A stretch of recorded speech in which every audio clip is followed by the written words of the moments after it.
샬롬 샬롬 샬롬 샬롬 샬롬. 하나님 사랑합니다. 여러분 주 안에서 사랑합니다.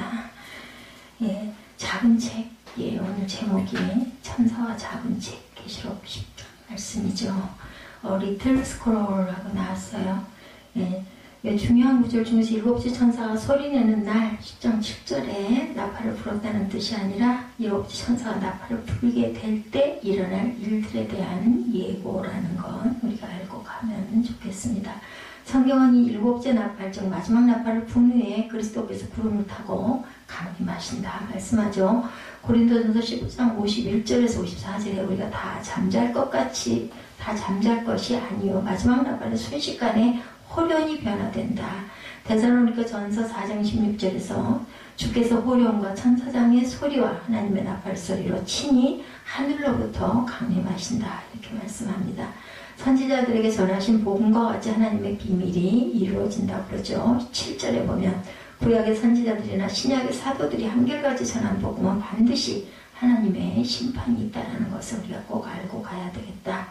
에스겔은 하나님의 성소에서 심판이 시작될 것이라고 에스겔 9장 6절에, 에레미야는 하나님의 이름으로 일컬음을 받은 성 예루살렘에서부터 재앙이 시작될 것이라고 예레미야 25장 29절에, 세례 요한은 심판을 계속 전파했죠. 와가지고 회개하라 천국이 임하였다 이렇게 얘기하죠. 마태복음 3장 7절에서 12절에 예수님은 심판을 계속, 예수님 또한 세례 요한처럼 마태복음 10장 21절에서 23절에 심판을 계속 외칩니다. 바울도 장차오는 심판을 사도행전 14장 25절에 증거합니다. 히브리서 기자는 영원한 심판에 관한 교훈을 히브리서 6장 2절에 증거하죠. 베드로는 하나님의 집에서 베드로전서 4장 17절 경건하지 아니한 자에 대한 심판이 있을 것이다. 베드로서 3장 7절에 이렇게 증거합니다. 심판은 반드시 온다라는 거죠. 이런 내용들을 보면 6번째 나팔과 7번째 나팔 사이에 하나의 삽입된 장면이 바로 7째 나팔을 향한 과도기다 이렇게 바라보고 있는데, 그 광경은 오늘 10장과 11장까지 이어지는데 10장에서 힘센 한 천사와 작은 자기의 환상과 그 다음 장에서는 두 주민의 환상이 기록되어 있어서 오늘 제목이 천사와 작은 책 리틀 스크롤 하고 제가 제목을 잡아봤습니다. 1절에 보니까 힘센 다른 천사가 등장하죠. 1절에 내가 또 보니 힘센 다른 천사가 구름을 입고 하늘에서 내려오는데 그 머리 위에 무지개가 있고 그 얼굴은 해 같고 그 발은 불기둥 같다 이렇게 말합니다. 그 모양을 보니 구름을 입고 머리 위에 무지개가 있고 얼굴은 해 같고 그 발은 불기둥 같고, 그리고 손에는 2절에 펴놓은 작은 책을 들고 있었다. 그리고 그 오른발은 바다를 밟고 왼발은 땅을 밟고 사자에 부르짖는 것 같이 큰 소리로 외칠 때 일곱 무리가 그 소리를 바라고 있었다. 이 힘센 다른 천사는 그리스도 자신이거나 아니면 미가엘이나 가브리엘 등 천사장을 의미하는 것으로 보이는데, 이 천사는 세상을 통치하는 권세를 가지고 있는 것은 분명하다. 가브리엘 천사에 대해서 다니엘 8장 16절에 내가 들은즉 을레강 두 언덕 사이에서 사람의 목소리에서 외쳐 이르되 가브리엘아 이 환상을 이 사람에게 깨닫게 하라 하더니 이렇게 말하고 있습니다. 미가엘 천사에 대해서는 다니엘 10장 13절에 그런데 바사 왕국의 군주가 20일 동안 나를 막았으므로 내가 거기 바사 왕국의 왕들과 함께 머물러 있더니 가장 높은 군주 중 하나인 미가엘이 와서 나를 도와주었다 이렇게 증거합니다. 본 것을 기록하지 말라는 음성이 3, 4절에 나타나죠. 사자가 부르짖는 것까지 큰 소리로 외치니 그가 외칠 때 일곱 무리가 그 소리를 내어 말하더라. 4절에 일곱 무리가 말을 할 때 내가 기록하려고 하다가 곧 들으니 하늘에서 소리가 나서 말하기를 일곱 무리가 말한 것을 임봉하고 기록하지 말라 하더라. 임봉이 뭔지는 다 알죠. 딱 봉하라고. 그리고 기록하지 말라 이렇게 얘기합니다. 자, 요한이 보았던 것이 장래일에 대한 환상의 모든 부분도 아님을 우리가 알 수가 있는데 모든 환상을 기록한 것이 아니다. 다 기록하지 않았다는 거죠. 장래일에 대해서 하나님께서 기록하여 우리에게 알려주신 것만을 자료로 해서 장래일을 대비할 수 있어야 되겠다. 하나님의 계시의 한계를 넘어선 부분에 대한 집착하는 것은 옳지 못하다. 그러니까 정확하지 않은 것을 갖고 꼬치꼬치 파헤치거나 이상한 뭐를 만들지 말고 있는 그대로, 모르면 모르는 대로, 열려있는 건 열려있는 대로, 감동이 오면 오는 대로, 아닌 부분은 아닌 채로 놔둬라 라는 말씀이죠. 하나님이 우리에게 주신 계시의 책인 성경만 하더라도 하나님이 이 세상을 향해 가지고 계신 섭리를 밝혀주기에 충분하다. 그것만 봐도 증거하는 부분이 반복 그리고 선지자들도 여러 선지자들을 통해서 계속해서 같은 줄기의 말씀을 하시기 때문에 그 중에 설령 뭔가 조금 이해가 안 간다 이런 게 있더라도 그거 가지고 너무나 뜯고 따지고 이상한 교리를 만들지 말아라.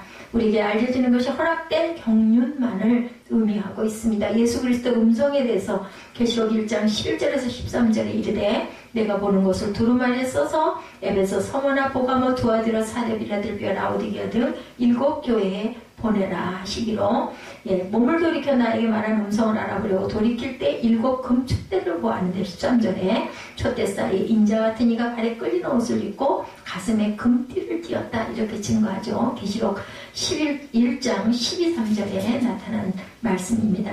1장 11절부터 12, 13절 제가 지금 읽어드린 게 천사의 소리가 계시록 19장 9절에 천사가 내게 말하기를 기록하라. 어린 양의 혼인잔치에 청함을 받은 자들은 복이 있도다 하고 또 내게 말하되 이것은 하나님의 참되신 말씀이다 이렇게 말씀합니다. 힘센 천사의 맹세가 6절에 나오죠. 세세토록 살아계시니 곧 하늘과 그 가운데 있는 물건이며 땅과 그 가운데 있는 물건이며 바다와 그 가운데 있는 물건을 창조하신 이를 가리켜 맹세하여 이르되 지체하지 아니하리니. 7절에는 뭐라고 그래요? 7째 천사가 소리내는 날 그의 나팔을 불려고 할 때 하나님의 그의 종 선지자들에게 전하신 복음과 같이 하나님의 그 비밀이 이루어지리라 하더라. 이것은 다니엘 12장 6절의 내용을 배경으로 한 것입니다. 천사가 7째 나팔을 불게 되면 지체하지 않고 하나님의 비밀이 성취될 것을 다니엘 12장 6절에도 강조하고 있죠. 여기서 하나님의 비밀이란 세상의 마지막에 이루어질 하나님의 섭리와 경륜을 가리키는데 7째 나팔과 접하여 시작된 7 대접의 환난들을 통해서 우리가 구차하여 알 수가 있다. 창조 사역에서의 천사의 역할에 대해서 욥기 38장 7절에 그때 새벽별들이 기뻐 노래하며 하나님의 아들들이 다 기뻐 소리를 질렀느니라 이렇게 증거합니다. 그리스도의 재림의 천사의 역할에 대해서 마태복음 13장 41절에 인자가 그 천사들을 보내리니 그들이 그 나라에서 모두 넘어지게 하는 것과 불법을 행하는 자들을 거두어내었다 이렇게 증거합니다. 천사의 손에 펴놓인 작은 책에 대해서 8절에 나타나죠. 이 하나님의 비밀이 오지리라. 하늘에서 내게 들리던 음성이 또 내게 말하여 이르되 내가 가서 바다와 땅을 밟고 서 있는 천사의 손에 놓인 두루마리를 가지라. 이게 바로 작은 책이에요. 내가 천사에게 나아가 작은 두루마리를 달라 한즉 천사가 이르되 갖다 먹어버리라. 내 배에는 쓰나 내 입에서는 꿀같이 달리라 하거늘 내가 천사의 손에서 작은 두루마리를 갖다 먹어버리니 입에서는 꿀같이 달아 먹은 후에 내 배에서 쓰게 되었다. 그런데 에스겔 3장 2, 3절에도 증거에서 나타나고 있습니다. 이 에스겔 선지자가 경험했던 것과 비슷한 거죠. 하나님의 말씀을 받을 때 복음의 기쁜 맛을 누리게 된다는 1차적인 의미를 갖고 있다는 것을 우리가 알고 가야 합니다. 하나님의 말씀을 받는 것은 달고도 기쁜 체험인데 배에서 쓰다 하면 예언자가 그것을 섭취한 후에 그대로 예언하려고 고난이 따른다는 뜻이거나 말씀을 듣기는 쉬우나 그것을 지키는 일에는 고통이 따른다는 것을 의미한다는 걸 우리가 알 수가 있겠죠. 요한에게 있어서는 그 예언을 전하는 일에 따르는 고통을 의미하는 것이다. 예, 이렇게 보입니다. 요한에게는 말씀은 꿀로 상징이 되죠. 시편 19편 10절에 금곧 많은 순금보다 더 사모할 것이며 꿀과 송이꿀보다 달도다. 말씀이 하나님의 지혜는 꿀과 같다. 잠언 24장 13, 14절이죠. 내 아들아 꿀을 먹으라. 이것이 좋으니라. 송이꿀을 먹으라. 이것이 내 입에 다니라. 지혜가 내 영혼에게 이와 같은 줄을 알아라. 이것을 얻으면 정령이 내 장래가 있고 내 소망이 끊어지지 아니하리라. 계시록 10장 11절에 그가 내게 말하기를 내가 많은 백성과 나라와 방언과 임금에게 다시 예언하여야 하리라 하더라. 온 인류를 향해서 중요한 예언을 해야 되는 요한입니다. 작은 책을 요한에게 주었던 힘센 천사는 말하기를 내가 많은 백성과 나라와 방언과 임금에게 다시 예언하여야 하리라 이렇게 말씀하죠. 이 말은 사도행의 말씀 전파에 임무를 또 있다라는 거죠. 강조하는 겁니다. 그가 11절이죠. 내게 말을 내가 많은 백성과 나라와 방언과 임금에게 다시 예언하여야 하리라. 앞으로도 할 일이 많이 남아있다라는 거예요. 작은 책의 환상을 통해서 요한이 보고 있는 환상이 의미하는 바가 무엇인지, 그것이 온 인력이 얼마나 중요한 것인지를 우리에게 상기시켜 줍니다. 특히 요한이 전해야 할 예언의 대상에는 백성과 나라와 방언과 임금들이라고 해서 모든 계층과 모든 나라, 즉 인류의 역사 전반이 포함될 수도 있는데, 그러므로 사도 요한이 먹어버린 그 예언의 책은 단순히 요한 자신의 호기심을 충족시키거나 자신의 기쁨을 위한 것이 아니라 온 세상에 그를 통해서 전해져야 할 예언의 메시지를 위한 것임을 누구보다도 요한 자신이 깨달아야 되죠. 아울러서 이러한 사명은 요한과 같은 예언자들뿐만이 아니라 오늘날 우리 성도들에게 주어져 있다는 것을 잊지 말아야 되겠다. 우리들은 하나님의 복음의 비밀을 맡은 자들이에요. 저와 여러분은. 그러므로 하나님의 능력의 복음을 사람들에게 전하고 그 복음이 확산되고 하나님의 뜻이 전파되는 일에 최선의 노력을 해야 되겠죠.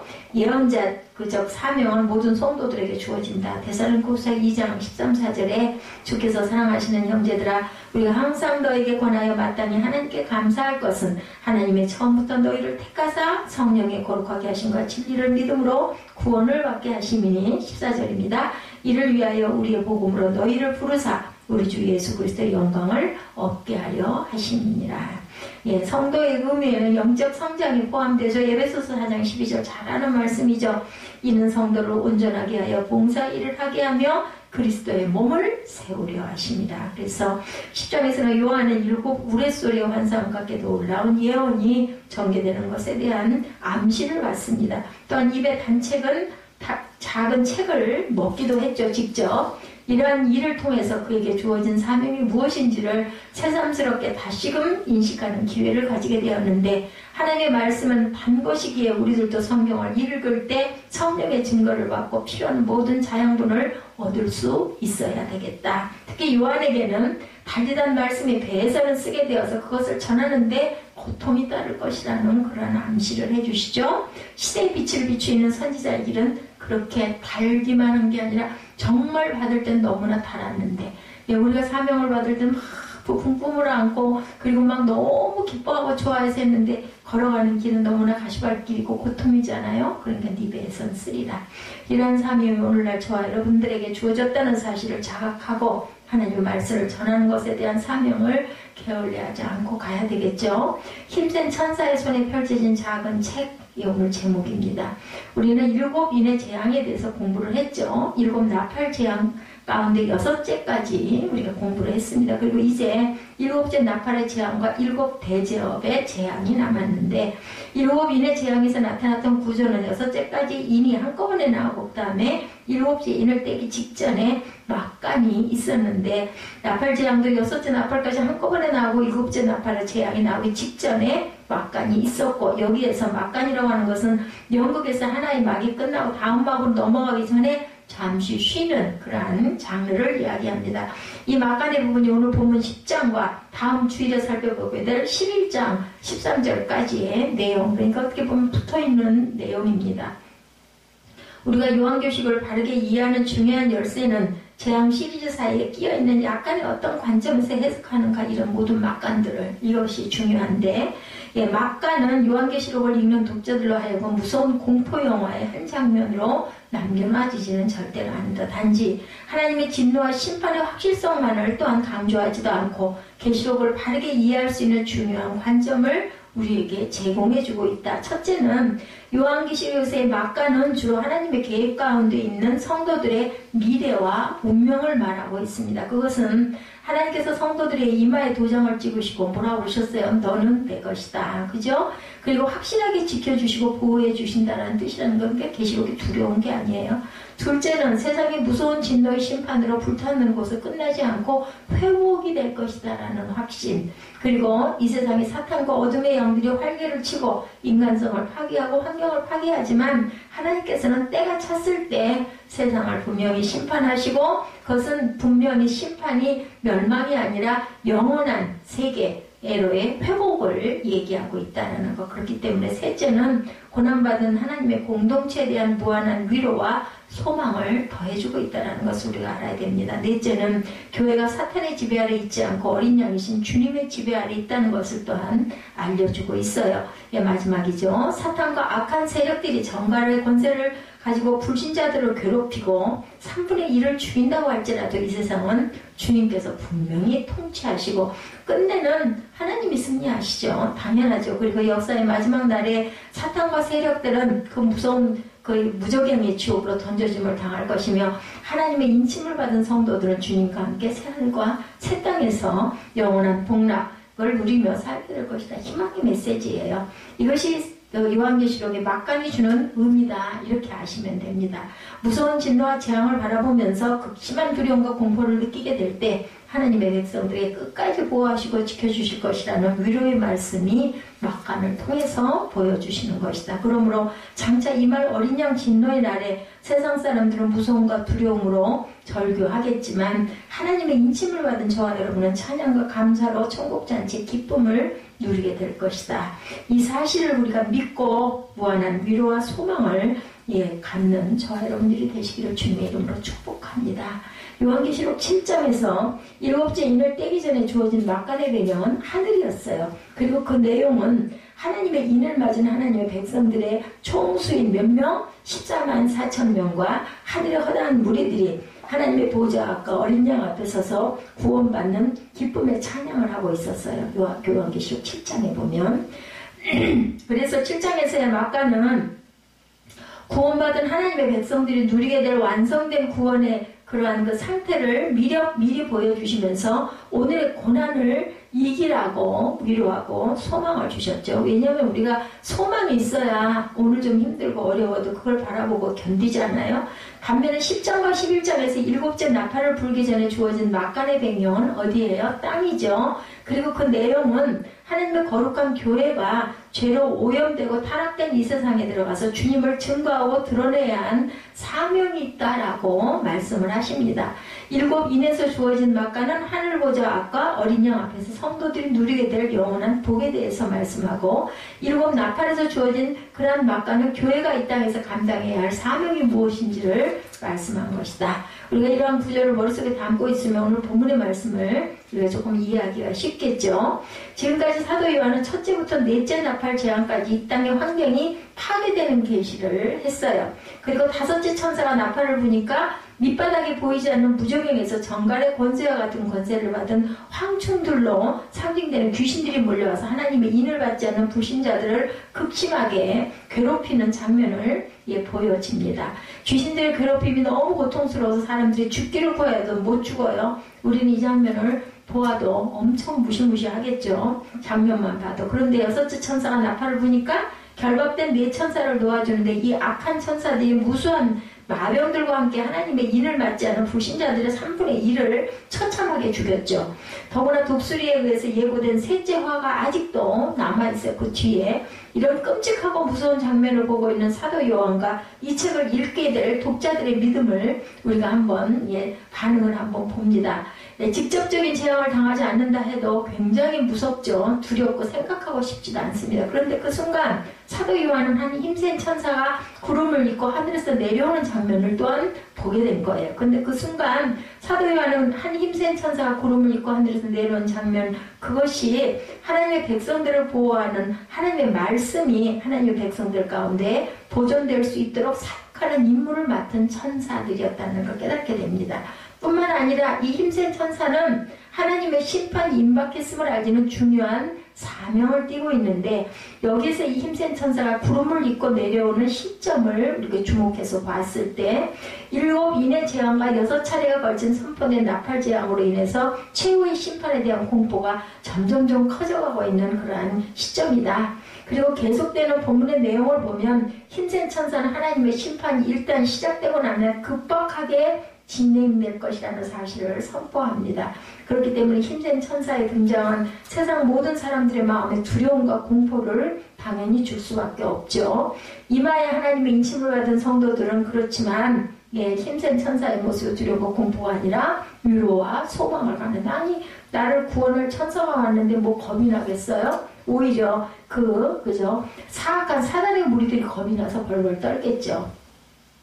힘센 천사의 머리 위에 둘려져 있는 무지개, 그 이유는 사도 요한은 구름을 입고 하늘에서 내리는 힘센 천사의 머리 위에 무지개가 있다고 하죠. 무지개는 하나님께서 누구와 노아와 그 맺은 언약의 징표죠. 하나님의 자비를 상징하고 나타납니다. 죄악이 관영하던 시절에 하나님께서 패역한 인간들을 대홍수로 심판하셨지만 의인이었던 노아와 가족은 구원을 했죠. 8식구였어요. 그리고 홍수가 물러간 후에 노아와 언약을 맺으시고 다시는 물로 심판하지 않겠다 하시면서 무지개를 구름 사이에 두셨죠. 무지개는 하나님께서 인간을 사랑하시고 긍휼과 자비로 보호하실 것을 상징하는 징표가 됩니다. 그때부터. 그러므로 구름을 입고 하늘에서 내려온 힘센 천사의 머리 위에 이 무지개가 있다는 것은 하나님께서 세상을 향해서 최후의 심판을 시행하시고 새하늘과 새 땅에 도래하기까지 하나님의 백성들이 보호될 것임을 암시해주고 있는 거다. 장차 있을 최후의 심판의 날은 노아의 대홍수 때보다 더 두렵고 떨리는 날이 될 것인데 그날에 하늘이 불에 타서 풀어지고 체질이 뜨거운 불에서 녹아버린다 이렇게 말하죠. 뿐만 아니라 그날에는 주를 영접하지 않은 수많은 불신자들이 의식이 있는 영혼은 지옥불에 던져짐을 당하게 될 것이다. 상상만 해도 무섭죠. 근데 하나님의 인침을 받은 성도들은 이러한 최후의 심판 가운데 소망을 가져야 된다. 왜냐? 하나님께서는 죄악이 관영한 세상에 대해서는 무서운 진노의 심판을 내리시지만 하나님을 사랑하는 백성들에게는 자비하신 아버지가 되시기 때문이다. 그렇죠. 그러므로 우리는 성경을 통해서 세상에 대한 하나님의 심판의 경고를 들을 때마다 두려울 거 없어요. 그냥 뭐 죄 가운데서 경찰들 보면 무서워하는 사람들이 우리 범죄했을 때 뭐 범죄까지는 아니라도 교통법규 어기면 그죠? 수경 아저씨 보이면 막 쫄아가지고 겁나잖아요. 안전띠 한참 단속할 때 안 하고 가다가 경찰 저기서 보이면 막 하려고 하죠. 이런 것처럼 아니 뭐 꺼리낄 게 없는데 죄 지은 게 없고 나는 칭찬받을 일만 남아있어. 시험 보는 학생들 공부 많이 하는 학생들은 빨리 시험 보기를 바라고 빨리 발표 나기를 바랬는데 공부 안 하는 녀석들은 발표 날까봐 겁나고 시험 보는 날도 좌불안석이고 그죠? 막 찍고 나가는데 그러고 나서 나중에 그 뒷감당할 일이 걱정되잖아요. 똑같습니다. 우리가 구원의 소망을 가지고 최후의 심판의 날에 공의로우신 하나님께로부터 의로움을 확정받을 수 있도록 더 믿음을 점점 굳건하게 하고 나가야 되겠죠. 구름에 쌓여 하늘로부터 땅으로 내려오는 힘센 천사의 장면을 우리가 상상해 볼 때 천사가 내려오는데 구름 옷을 입었어요. 머리 위에는 무지개가 있어요. 엄청 아름다울 것 같아요. 얼굴은 해와 같고 발은 불기둥과 같다. 이런 천사의 모습을 바라보면서 사도 요한은 어떤 느낌을 가졌을까? 우리는 어떤 느낌을 가질까? 아주 굉장한 천사라는 느낌을 받겠죠. 아들은 아파가지고 막 너무 무서웠거든요. 그래가지고 응급실에 가서 있는데 화장실에 들어가가지고 제가 이제 머리가 도대체 어떻게 생겨 옷은 뭐 바꿔 입지도 못하고 위에다 코트만 집어 입고 갔기 때문에 안에서 더워도 절대로 코트를 벗으면 안 되는 상황이었는데 화장실에 갔다가 이제 머리 모양이 어떤지 왜 캡을 썼다가 이제 벗었으니까 보지도 못했죠. 뭐 거울을 볼 틈도 없었고. 근데 머리가 생각보다 단정한데 아주 제가 정말 뭐랄까 중요한 걸 하나 보고는 깨닫고는 너무나 기뻤던 게 뭐냐면 제가 얼굴이 하얀 거예요. 왜 이렇게 얼굴이 하얀지는 모르겠는데 정말 몰랐거든요. 그래가지고 사무엘이 조금 나아졌을 때 사무엘아 내가 얼굴이 하얀 것 같아. 맞아? 그랬더니 어머 하얘. 그래서 그러게 참 거울에서 보니까 내가 너무 하얗고 밉지 않은데 사무엘아 네가 보기에도 그래? 그랬더니 안 그래 이뻐. 얼굴도 하얗고 곱고. 그래서 내가 하나님이 그래도 내가 이렇게 어렵고 힘든 상황에도 남들 보기에 그렇게 막 정말 그냥 찌질이같이 시커멓게 생겨가지고 그렇게 보이지 않게 해주시는 게 하나님의 은혜다. 이런 생각을 제가 하고 위로를 받았는데 그죠? 그리고도 또 이렇게 하나님이 끝까지 그냥 두시지 않고 이렇게 위로해 주시는 그 하나님의 그 은혜, 사람을 통해서 주시는 그 은혜 엄청 신경 썼거든요. 도대체 이거 검사를 하면 이게 얼마가 나오고 도대체 이 카드로 이게 우선 가능이나 할까 이런 걸 걱정을 했는데 그래도 뭐 안 할 수가 없잖아요. 무조건 애가 머리가 아프다니까 CT를 찍으라고 하는데 그거 하지 마세요 할 수는 없죠. 그랬는데 이렇게 제가 선물을 받아가지고 너무나 감사하다는 생각이 들어요. 그러니까 마음이 기쁜 거죠. 애가 아파서 걱정스럽고 아직 뭐 결론도 나지 않아서 염려가 되기는 하지만 그래도 한편으로는 하나님께서 이런 위로를 주시는 하나님. 하나님이 분명히 세상을 심판하실 때도 하나님이 우리의 환경, 우리의 마음, 우리의 그 사정, 상황을 다 아시기 때문에 각자에게 그저 갚아주실 건 분명히 갚아주실 것 같습니다. 천사의 머리 위에 있는 오색 찬란한 무지개는 하나님의 자비하심과 신실하심의 상징이다. 얼굴이 해와 같다는 것은 하나님의 거룩과 영광스러움을 의미하죠. 그렇게라도 하나님께서 위로하시는 하나님. 그리고 발이 불기둥과 같다는 것은 흔들림이 없는 하나님의 영광과 권능을 의미한다. 결국은 힘센 천사는 하나님이 맡겨주신 사에게 합당한 능력을 하나님께로부터 부여받고 내려오는 건데 이 사실을 천사의 모습을 통해서 말씀하고 있는 거죠. 근데 주님께서 천사에게 주어진 하나님의 은혜는 당신의 일을 감당하는 모든 성도들에게도 주신다라는 것을 우리가 알고 가야 된다. 왜냐하면 하나님은 하나님의 사역자들이 세상으로부터 모욕과 핍박으로 쓰러지기를 절대로 원하지 않는다는 겁니다. 오히려 그 어떤 누구도 감히 넘보지 못할 영광과 능력으로 채워주시는 분이다. 이 마지막 때 우리들에게 맡겨주신 사명으로 인해서 절대로 두려워하거나 좌절하지 마십시다. 왜냐하면 하나님은 살아계시거든요. 그렇기 때문에 어떤 그 역경과 난관이 있고 앞이 깜깜하게 보여진다 할지라도 분명히 그 속에서 또한 빛은 드러날 것이다. 하나님의 일을 하면서 고통과 핍박이 증가한다고 해도 좌절하는 것은 절대로 있을 일이 있을 필요가 없다. 왜냐하면 우리가 믿음만 굳건하면 분명한 것은 우리가 뚫고 나갈 수 있게 해주신다. 우리에게 그런 도전을 능히 이기고도 남을 만큼의 충분한 능력을 부어주셨다. 도망가거나 좌절하지 말고 내게 능력 주시는 자 안에서 넉넉히 승리하는 저와 여러분들이 되시기 바랍니다. 계속 본문을 보면 위험찬 모습을 한 힘센 천사의 손에는 유한히 입에 삼킬 수 있을 정도로 작은 책이 들려져 있었어요. 2절과 3절에 그 손에는 편호인 작은 두루마리를 들고 오른발은 바다를 밟고 왼발은 땅을 밟고 사자가 부르짖는 것까지 큰 소리로 외치니 그가 외칠 때마다 7 우레가 그 소리를 내어 말하더라. 구름옷을 입고 머리 위에 무지개가 들려있고 얼굴은 해와 같이 빛나고 양쪽 발이 불기둥과 같이 힘센 천사의 손에 펼쳐진 작은 책. 오른발은 바다를 밟고 왼발은 땅을 밟다. 엄청나죠. 상상만 해봐도. 요한계시록은 묵시문학이다 이렇게 말합니다. 묵시문학은 많은 상징들을 사용하고 있다는 것. 그렇기 때문에 상징들을 우리가 어떻게 해석하는 것이 굉장히 중요합니다. 여기에서 오른발은 바다를 밟고 왼발은 땅을 밟고 있다는 것은 실제적으로 천사가 그렇게 바다와 땅을 밟고 있다는 것이 아니라 힘센 천사가 온 세상을 하나님의 뜻으로 심판할 만한 힘과 능력을 부여받은 존재였다는 것을 상징적으로 말하는 것이고, 이것을 놓고 신천지에서는 바다를 멸망자와 그 교인들이다, 땅은 배도한 금촉대 장막 성도들이다, 이렇게 얘기를 한다고 그래요.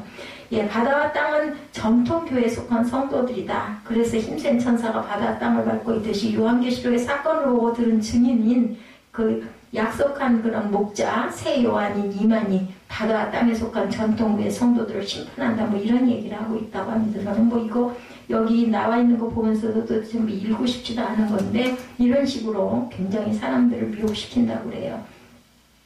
그걸 알면서도 이야기를 그 사람들의 얘기를 들으면서 어찌 그렇게 신천지나 이단들에는 사람들이 그렇게 열성적으로 빠지는지 저는 그게 정말로 궁금해요. 성경과 전혀 다르게 이렇게 해서 또 돌려가지고 이렇게 얘기를 하는데 그 소리에 왜 그렇게 이렇게 빠져 들어가는지. 자, 항상 7 우레가 말한 것을 인봉하고 기록하지 말라 이렇게 말씀하죠. 이 이야기를 들었을 때 사도 요한은 이상하다 생각했어요. 왜 인봉하고 기록하지 말라고 그럴까? 지금까지는 계속 기록하게 하시고 전달하게 하셨는데 왜 이번에는 이 인봉을 해서 기록하지 말라고 그랬을까? 이런 부분들. 두 번째는 천사가 사자가 부르짖는 것과 같이 큰 소리로 부르짖을 때 7 우레 소리가 나는데 그 소리가 내용이 있어서 적으려고 하는데 적지 말아라. 그렇다면 적지 못하게 하는 그 내용은 뭘까? 작은 책의 내용은 뭐고 7 우레의 내용은 무엇이냐? 이러한 질문이 있겠죠. 이것을 놓고 많은 사람들이 여러 가지로 해석을 해요. 근데 여기에 나오는 천사를 놓고 어떤 학자들이 이 천사에 대한 자세한 묘사가 계시록 1장과 유사하기 때문에 그리스도일 것이다 이렇게 주장하는 사람도 있다고 합니다. 그러나 여기서 힘센 천사는 천사지 그리스도는 아니죠. 요한계시록에서 그리스도를 천사라고 표현한 적이 없어요. 그렇기 때문에 여기에 나오는 천사는 그냥 천사인데 특수한 인물을 가지고 있는 천사다. 다음으로 천사의 손에 들려져 있는 작은 책은 계시록 5장 1절에 나오는 성부 하나님의 오른손에 들려있는 책과는 무슨 상관이 있을 것이다 라는 이런 그 추측들을 한다고 합니다. 여기에 대해서 계시록 5장과 동일한 책일 가능성이 높다는 주장들이 있기는 하는데, 반면에 두 책은 동일한 책이 또한 아니다. 알 수 없죠. 어디 가야 알까요? 하늘에 가야 알 것 같습니다. 분명한 것은 성부 하나님의 오른손에 들려져 있는 책은 나중에 어린 양이 개봉하면서 내용을 전부 전달을 하십니다. 그렇기 때문에 5장에서의 책은 전달되어져 있는 내용이고, 반면에 여기 흰색 천사의 손에 있는 작은 책은 내용이 전달되어 있지 않기 때문에 짐작만 갈 뿐이지 내용이 정확하게 뭔지는 모른다. 3절에 보면 일곱 우레가 그 소리를 내어 말하더라. 여기서 우레는 일반적인 천둥 소리가 아니라 하나님의 음성을 상징적으로 나타낸 것이다라고 합니다. 그리고 일곱이라는 수는 그렇죠? 완전 수입니다. 따라서 일곱 우레라는 완전한 하나님의 말씀이 선포됨을 뜻하는 것이다. 사도 요한이 일곱 우레가 말하는 것을 다 받아 적으려고 하는데 하늘에서 일곱 우레가 말한 것을 임봉하고 기록하지 말라. 여기서 우리는 그 내용이 무엇인지에 대해서 더 궁금하죠. 인간은 원래 하지 말라고 하면 더 하고 싶어 하죠. 보지 말라면 더 보고 싶어 합니다. 인봉에서 한마디도 적지 말라고 한 그 내용이 뭔지 궁금한데, 짐작할 수 있는 것은 작은 책의 내용이나 일곱 우레의 내용이 하나님의 부흥과 심판에 관한 내용일 것이다. 그러나 어디까지나 짐작일 뿐이지 진짜인지 아닌지 그거는 하나님만 아신다라는 거죠. 우리가 받을 수 있는 교훈은 하나님의 계획 속에는 우리가 알 수 있는 것만 있는 게 아니라 모르는 것, 짐작할 수 없는 것들도 많다. 뭐 거꾸로 말하면 짐작할 수 있는 게 얼마나 작아요. 수억만 분의 1도 제대로 안 됩니다. 제가 생각할 때는 하나님의 계획 속에는 우리가 모르는 게 훨씬 더 이렇게 많습니다. 무한하신 하나님이 전개하시는 일을 우리가 유한한 우리 인간들이 다 당연히 모르는 게 저는 맞다고 생각을 합니다. 참새 한 마리도 하나님께서 허락하지 아니하시면 땅에 떨어지지 아니한다고 그럽니다. 우리 머리카락까지도 세신바 되었다고 그러죠. 그렇기 때문에 본문에 나오는 작은 책이 하나님의 뜻이 기록되어져 있는 것은 분명하지만 우리들에겐 밝혀지지 않았으니까 이거는 우리의 모르는 부분이다 라는 것을 우리가 알고 가야 되겠죠. 그래서 우리가 모르는 부분에 대해서는 모른다라고 하는 게 온전한 신앙의 자세다. 특별히 고난을 당할 때는 더욱더 우리 그런 신앙을 가지고 있어야 되겠죠. 욥기 23장 10절이죠. 내가 가는 길을 그가 아시지 나는 잘 몰라. 예, 그 길이 나를 단련하신 후에는 내가 숨군까지 되어 나오리라. 나의 가는 길을 내가 모른다는 것. 예, 모릅니다. 저도 모릅니다. 예, 지금 굉장히 마음이 불안하고 이게 도대체 무슨 일일까? 이제 아이까지 이런 일을 겪고 있는 게 도대체 어떤 일일까 하는 생각을, 영적인 생각을 자꾸 하게 돼요. 예레미야 10장 23절에 나오는 대로 사람의 길이 자신에게 있지 아니하느니 걸음을 지도함이 걷는 자에게 있지 않다. 우리는 걷지만 이것이 도대체 어떤 뜻인지 우리는 그저 걸어갈 뿐입니다. 이것이 우리의 신앙 고백이죠. 우리의 길이 우리에게 있지 않습니다. 오직 하나님의 손에 내가 호흡하는 것, 내가 오늘 살아있는 것, 내가 내일 아침에 일어나는 것, 다 내가 하는 것 같지만 사실은 내가 할 수 있는 것은 하나도 없다. 나를 여기에 보내신 분이 하나님이시고 하나님이 지금 나를 인도에 가고 계시고 그리고 나를 통해서 하나님의 뜻을 뭔지는 모르겠지만 이루고 계시고 이 신앙이 우리를 지배하고 있어야 되고 우리는 이 사실을 믿고 가야 되고 아무리 어려운 일이 와도 이런 믿음이 흔들린다고 될 일도 없습니다. 그러니까 믿고 가야 되겠죠. 본문 5절 이하의 말씀에 천사가 세세토록 살아계시는 하나님을 향해서 오른손을 들고 맹세를 하죠.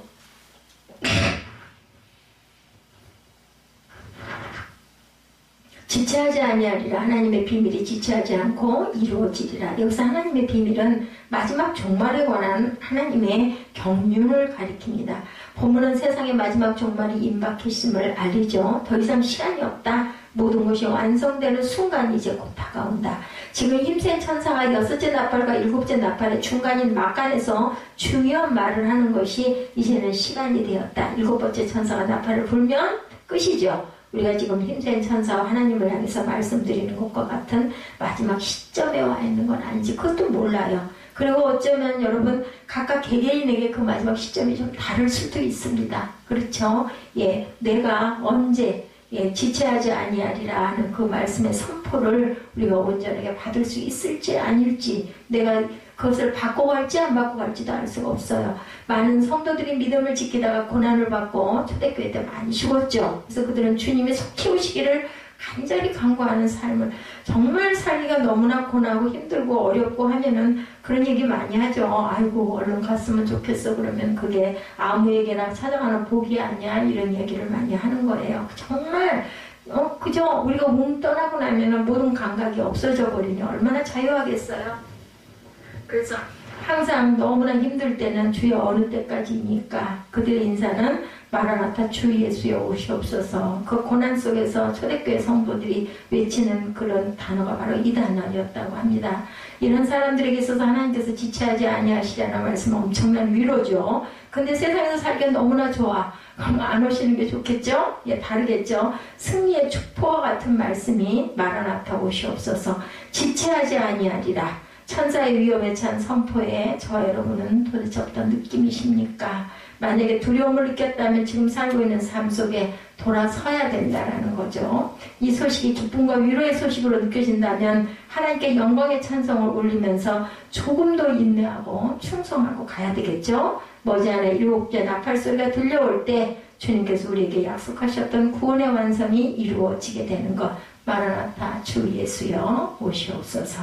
지금 세상에서 일어나고 있는 현상들을 보고 있을 때 정확하게 어디까지 왔는지 우리는 모르지만 분명한 것은 이제 마지막으로 점점 가까이 다가가고 있다. 그래서 더 이상 지체하지 아니하리니 시간이 정말 많이 없다. 이것이 7째 천사가 나팔을 불 때 이루어지는 거죠. 특별히 9절 이하를 보면 요한에게 2가지 명령, 작은 책을 먹어라. 예, 9절 보죠.